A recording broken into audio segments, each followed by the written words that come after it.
Hello, I'm Philip Brunelle, Artistic Director and founder of Vocal Essence and organist choirmaster at Plymouth Congregational Church in Minneapolis. Well, it's an anniversary today because it was 1 year ago that I began this series of musical moments featuring Dominic Argento, the noted Minnesota international composer. And today, a year later, here we are, and today it is Sergei Rachmaninov, the wonderful composer from Russia. Born in 1873, died in 1943. Not only a composer, but a conductor and an amazing pianist. If you have not listened to an old recording of Rachmaninoff, you should. He had amazing fingers. He studied at the Moscow Conservatory. He conducted at the Bolshoi Opera. He composed concertos. He composed operas.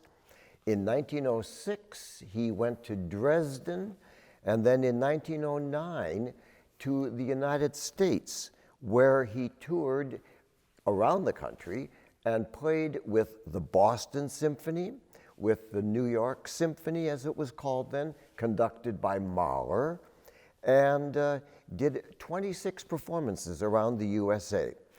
He was a man, however, that his whole life, at various times, he had different kinds of illnesses, so life was always a struggle for him. In 1917, when the Russian Revolution happened, he moved to Scandinavia and then moved to the USA. The Steinway Piano Company took him on as their representative. And so they featured him, toured him. He also featured in his concert his own arrangement that he would end the concert with of the Star-Spangled Banner. RCA took him on, and so his recordings were with RCA. And after 1918 and the Revolution, he wrote some pieces, not a lot. He wrote that famous Rhapsody on the theme of Paganini. He performed benefit concerts to help people who had been injured during the war. In 1892, he did his famous Prelude in C-sharp minor, but we'll talk about that in a moment. He wrote several works for the Russian Church, the Liturgy of St. John Chrysostom in 1910, and then in 1915, the All-Night Vigil. It's a gorgeous piece, a bunch of separate movements which would have been done during an long evening service, so that there would have been a piece of music and then chanting, another piece of music. This went on for hours. And I did this work with a number of choirs together at our beautiful St. Paul Cathedral. That's a great place to do this because of its 8-second reverb, and you want that with this music. And what we did is featured choirs in various parts of the cathedral. So one piece happened up front, another in the back, at the side, and some of them with people singing all around. It was a thrilling experience. One of the movements is the beautiful Ave Maria, a very quiet, gorgeous piece that he marked the tempo peacefully. And you hear his Ave Maria.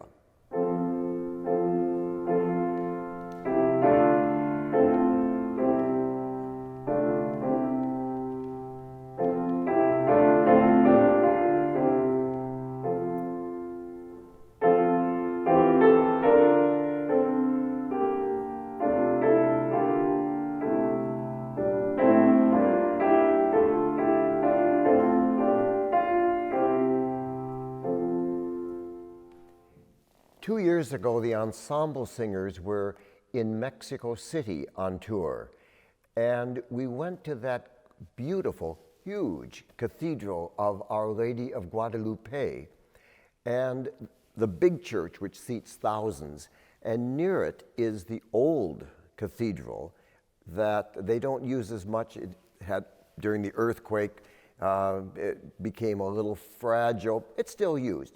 And we went in there, and I asked the guard, would it be okay? And he said yes. And so the ensemble singers sang that Ave Maria to people who happened to be in the cathedral. A very moving experience, certainly for us, and I believe for the worshipers who were there. So the All-Night Vigil was one of the pieces we did, but I mentioned earlier the Prelude in C sharp minor. Well, this is a piece that all of us who play the piano at some point had to learn. I think I was probably about 10 or 12 when my teacher said that it was time to do the Prelude. So here is my very old copy. It has marks about where the pedal should be. It has marks about practice up to here, memorize up to there. Some marks are in ink. That was not me, but perhaps my teacher put that in at the time.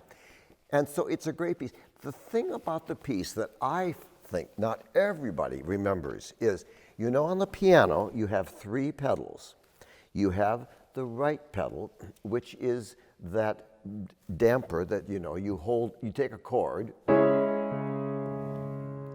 and as long as there's sound going, you hear it.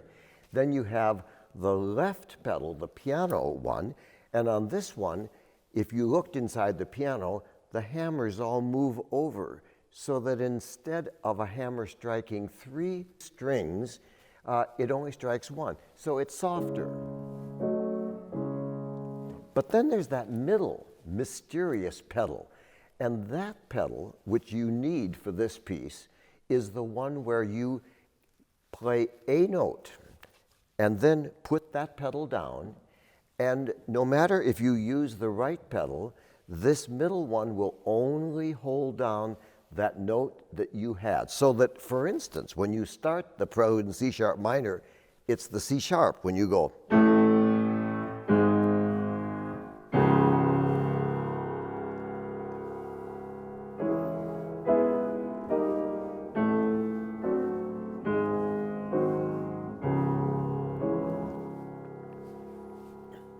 So as long as you keep that going, you'll hear that pedal note of C sharp all the way through. Now, of course, this piece starts with that wonderful theme. Such a simple theme. I mean, this is, you know, and then,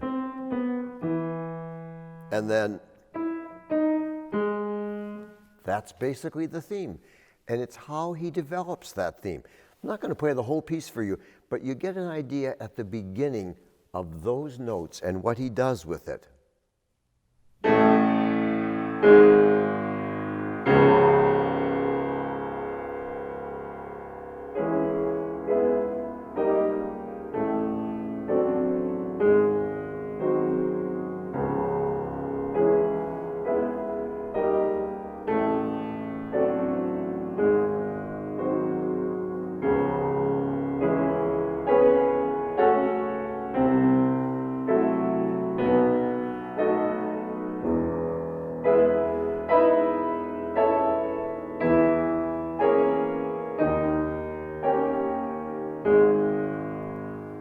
So the piece goes on in that part. Then in the middle is the part that gets faster and faster. It's marked agitated. You get, the theme is just the 4 notes.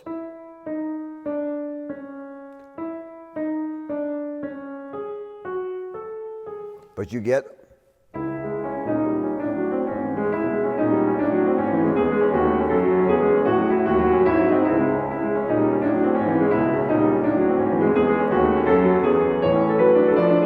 etc. It moves on and on and on, bigger and bigger and bigger, and finally you get all of that.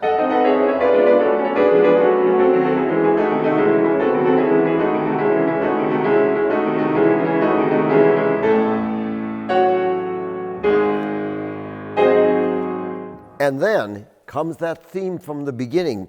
Now this time, instead of being pianissimo, it is marked triple forte. And again, you need that middle pedal.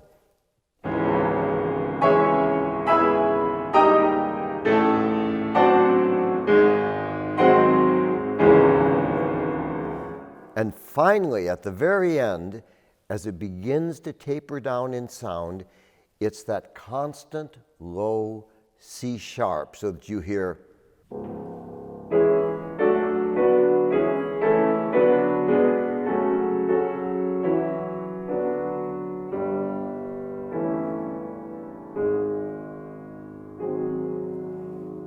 And now comes the ending. Of course, the low note is going to be that C sharp. So a lesser composer might have just right away given you that C sharp minor chord. Rachmaninoff doesn't want to go there right away. He wants to keep the suspense in you of getting to that chord. So he has a number of chords, all with C sharp in it, so that you have, first of all, this A major chord. There's the C sharp. Then the next one, which gives you A sharp in it, which is like a C sharp sixth chord. Then he gives you another, which is the A major, but with the lower seventh degree. Then he gives you the C sharp, and this time it's F sharp major with a seventh. And one more distant. He gives you an F sharp major and at the same time a D sharp major. And then finally, you feel that sense of release, and he gives you, and you get.